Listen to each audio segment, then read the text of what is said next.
What's going on, everybody? Daniel here, and today we're going to be talking about the Zhiyun Crane and how I use it to film product style videos. Now, I'm sure most of you have already seen some videos on YouTube where people use the crane for following style shots, basically just following a subject around. But I thought it would be interesting to show you guys a little bit of a different take on how you can use this crane and some of the versatile shots you can get when filming a product. So without further ado, let's watch the clip. It's about 30 seconds and it's shot entirely on the Sony A6300 with the Zhiyun Crane.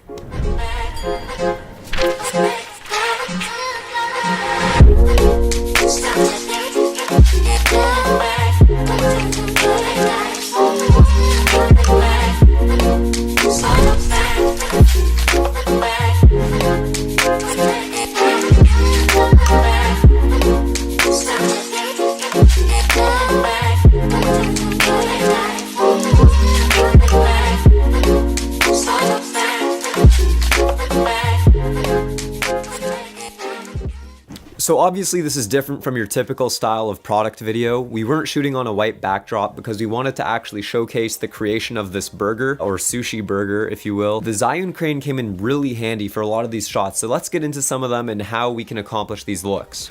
So the first thing you're going to notice is that nearly this entire video is shot in 120 frames per second. I do this because I can slow it right down to 25% speed, and this creates a very smooth look, and I think for this kind of video it really worked out well. The only shots that aren't in 120 frames per second were shot in 4K at 24 frames per second, and that is these first two clips right here. For this shot right here where he's placing the lettuce, all you have to do is click the joystick once, and the only way you can move the camera is if you use the joystick. As you pull up with the crane, you're going to pull down on the joystick, and this creates that really cool crane effect, as you can see right here. And for this shot right here, we're actually doing the exact opposite of what we did before, where we still have the crane locked, but we're starting up high, and as we move lower, we're pushing up on the joystick.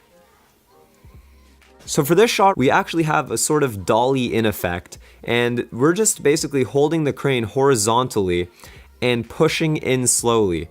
And this is cool because unlike a slider, which is just front and back, we can actually come in on an angle, and that creates for this really cool effect. For this ending shot, we have something similar to the crane shot, but instead of going up and down, we're actually moving from side to side. So essentially, I'm taking the crane and pulling it to the left while pushing the joystick to the right to have the camera rotate in the opposite direction we are moving. Now, even if we're not doing any fancy crane style shots, I think that having the camera on the crane really added to the video because you have the subtle little movement in each shot, and it just makes it that much more captivating. Alright guys, thanks for watching. That's a few different ways you can use the Zhiyun Crane for a product style video. I hope this is a little bit different from what you've seen previously, and this opens your creativity a little bit more. Yeah, so if you liked the video, please subscribe, hit it with a thumbs up, and stay tuned for the next one. Peace!